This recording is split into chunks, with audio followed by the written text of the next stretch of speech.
Então, sejam muito bem-vindos a mais um vídeo aqui do nosso canal. Tava com a voz meio ruim esses dias, queria ter gravado esse vídeo um pouco antes, mas vamos fazer ele agora, até pra galera que tá aí preocupada, para saber se a crise já chegou, se a crise não chegou. Então, o que a gente tem que entender? Vamos entender o seguinte, como que tá a economia no mundo hoje? E a gente tem que entender o seguinte, como que as crises se formam? Existe uma expansão de crédito e a produção do mundo não consegue acompanhar esse aumento de poder de compra. Isso se reflete em inflação. E a inflação ela vai se formar pela alta do preço das matérias-primas. E o que é isso? Por exemplo, um carro é feito de aço. Aço é feito de minério de ferro. Então, se o preço do minério de ferro aumenta, o aço, que é um produto mais acabado do minério de ferro, vai aumentar. E se o aço aumentar, ninguém vai vender carro para dar prejuízo. Então, o cara vai ter que aumentar o preço do carro, a empresa o fabricante de carro. Então, o preço do carro vai aumentar. Se o petróleo aumentar, o preço da energia vai aumentar. Por quê? Porque não se consegue produzir petróleo que dá conta desse dinheiro. E todo mundo sabe o preço do petróleo, porque ele é uma commodity negociada em mercado internacional. Então, se eu quiser saber a cotação do minério hoje, eu sei, vou mostrar para você. Se eu quiser saber a cotação do petróleo. Então, chega uma hora que esses preços começam a subir tanto que entra aquela inflação que perde um pouco do controle. E quando você perde um pouco do controle da inflação, principalmente do dólar, que é onde os países depositam sua reserva de valor, então você vê que a China é uma grande credora, uma grande detentora de títulos de dívida americana. Se esse dólar começar a ter muita inflação, a chance de um desses países resolver tirar esse dinheiro deles de lá e sair fora e o dólar deixar de ser uma reserva de valor é um risco muito grande para os Estados Unidos, que eles pedem o principal mecanismo deles, que é de imprimir uma moeda que todo mundo aceita, que é diferente do Brasil, que se você imprimir real e você sair do Brasil e tentar pagar alguma coisa em real, você não vai conseguir.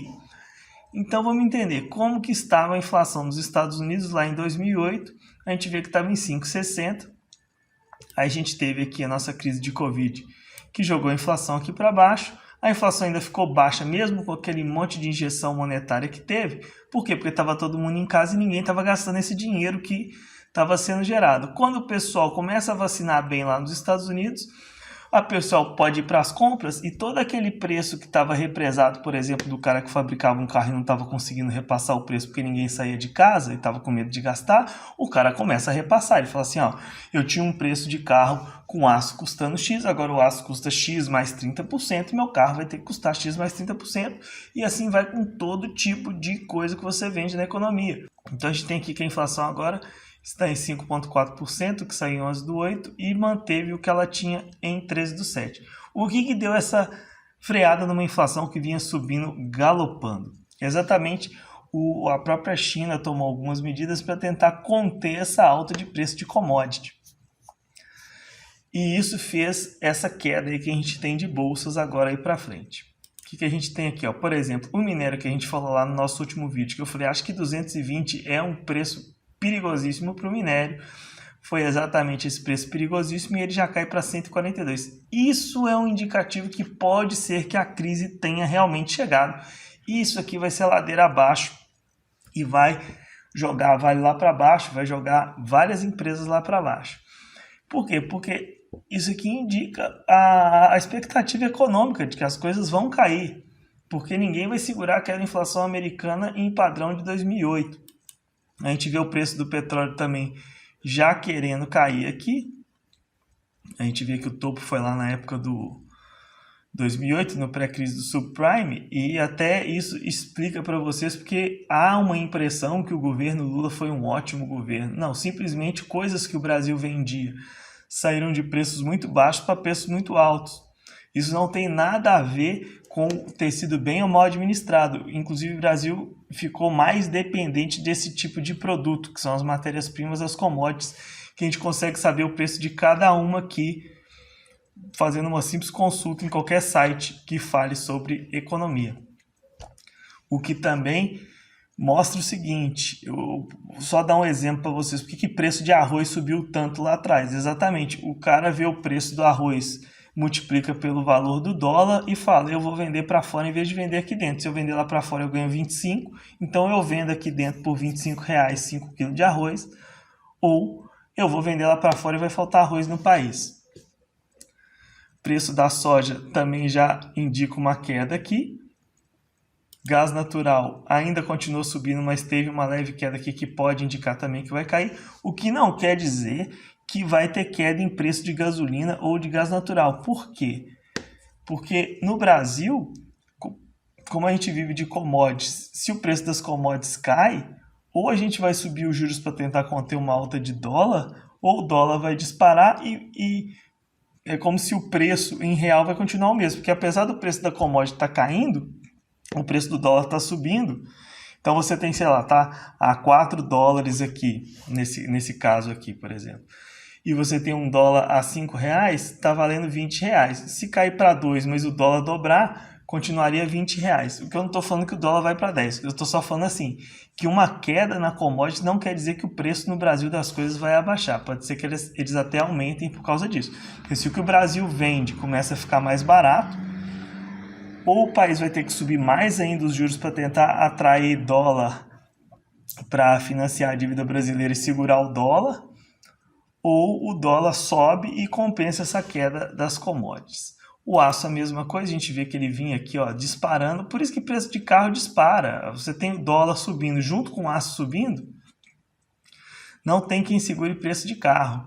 A gente vê lá, por exemplo, o Kwid, que foi lançado a 29.900, hoje custa, a versão mais simples está quase 50 mil. Ninguém é instituição de caridade para vender tendo prejuízo. O cara tem um custo, ele vai repassar esse custo. O que acontece é, quando você repassa um custo, ou seja, quando o Kwid custava 30 mil, mais pessoas conseguiam comprar Kwid.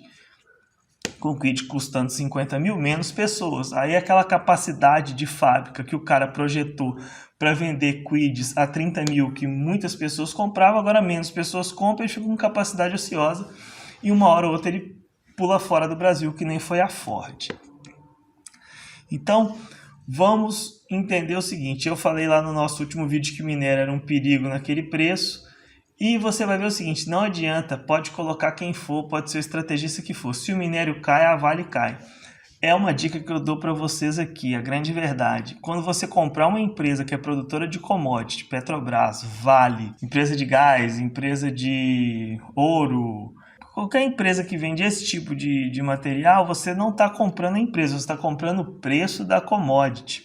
PetroRio, a mesma coisa. A PetroRio ainda está numa expansão, mas a expansão dela também fica menos atrativa de produção se o petróleo ficar mais barato. Então, quando você comprar Vale, olhe o preço do minério. Se o preço do minério estiver perto de topo histórico, você vai perder dinheiro. Tanto a gente vê aqui, minério, quando ele estava aqui no mês de junho, que a gente pega aqui quando ele esteve nas máximas de junho até o meio de julho, aí você vai pegar. Então, a gente pega aqui o gráfico de Vale e vai ver que os topos dela foram em junho e julho.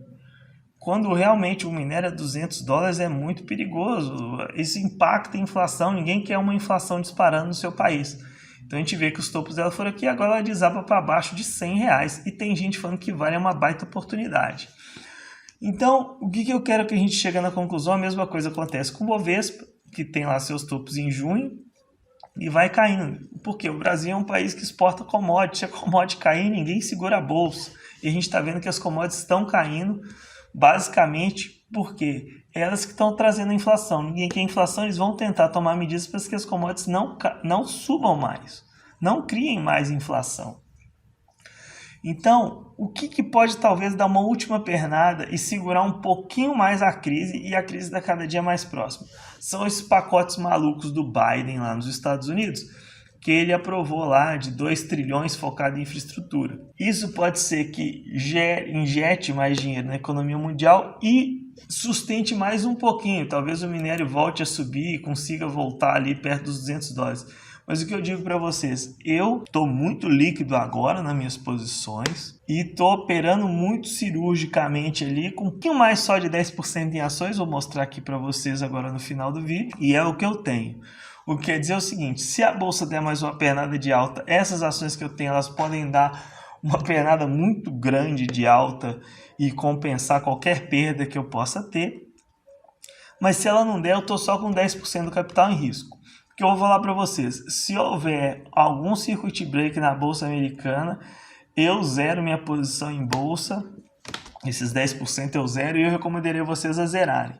Quem fez o curso lá nosso sabe o que vai fazer quando tiver um circuit break na Bolsa Americana ou na Bolsa Brasileira. Vai saber o que fazer para ganhar dinheiro, né, durante o furacão da crise. Está lá muito bem explicado, uma estratégia extremamente simples e extremamente lucrativa para ganhar dinheiro no meio da crise. Eu vou até mostrar para vocês aqui, ó, a minha carteira aqui. Essas oscilações muito grandes são uns erros que a XP comete às vezes, que eu faço alguma transação de tirar de ações para mandar para renda fixa e eles se perdem lá. Mas a gente vê que minha carteira hoje está com 6,32 nesse ano contra o negativo do Bovespa, então a gente está 7,26 acima do Bovespa. 2020, para mostrar que em 2020 eu também ganhei novamente do Bovespa, mas o que eu quero mais mostrar para vocês é o seguinte, ó, quando teve aquela grave crise aqui de Covid, ó, enquanto a bolsa caiu 45%, eu estava com 6,58 no ano. Quer dizer, o indicador que eu acompanho não é uma coisa que não faz sentido, certo? E depois, o pior momento do ano, eu estava com a rentabilidade negativa de 3%. E conforme a bolsa foi melhorando, infelizmente a bolsa não chegou numa baixa tão grande que me mandou voltar para a bolsa com tudo, conforme o indicador que eu acompanho, mas já tive uma lição aprendida que eu passei lá no curso também, que é um outro indicador que deu a entrada nessa junto com o meu indicador. Junto com o meu indicador em 2008 ele deu o momento de voltar para a bolsa, e dessa vez ele deu um momento de voltar para a bolsa e meu indicador ficou próximo de dar e eu não entrei. Mas já está lá também no material novo do curso. E ganhamos do Ibovespa tranquilamente. O Ibovespa rendeu 2%, nós rendemos 16,3%.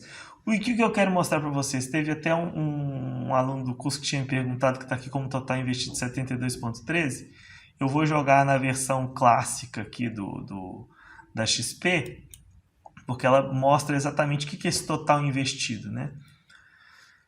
E esse total investido em distribuição de carteira é 59% tesouro direto e só 12% em ações. Por isso que eu estou falando que eu estou bem líquido mesmo. Se você for pegar aqui o saldo que eu tenho em conta mais o tesouro direto, 88% tá de liquidez, certo? E eventualmente essas ações aí eu posso me desfazer delas rapidamente. Quem tiver interesse nesse curso, como eu tinha avisado no vídeo passado, eu aumentei o preço por causa dessa aula nova. Eu queria até quem for do curso aí, que se quiser comentar o que achou da aula, essa estratégia que eu ensino para ganhar dinheiro ali no meio da crise, enquanto tá todo mundo chorando, a gente vai ganhando dinheiro. Comenta aí se achou que ficou legal. O outro indicador que eu mostrei, que mostrou o auge da crise dessa vez que a gente teve de Covid. Então o que eu quero deixar o recado é esse: quem tiver esse interesse, o curso aumentou de preço. Se você já fosse inscrito do canal e quiser algum desconto, manda um direct para mim lá no Instagram do pedro.bot, que a gente vê aí se dá para ajudar quem tiver a fim de fazer o curso, para ninguém ficar perdido aí nessa crise que vem, mas quem é inscrito até esse vídeo aí do canal. Depois nem cupom mais eu faço um cupom personalizado para a pessoa lá e a gente vê o que a gente consegue fazer, beleza? Por esse vídeo é isso, muito obrigado e até a próxima.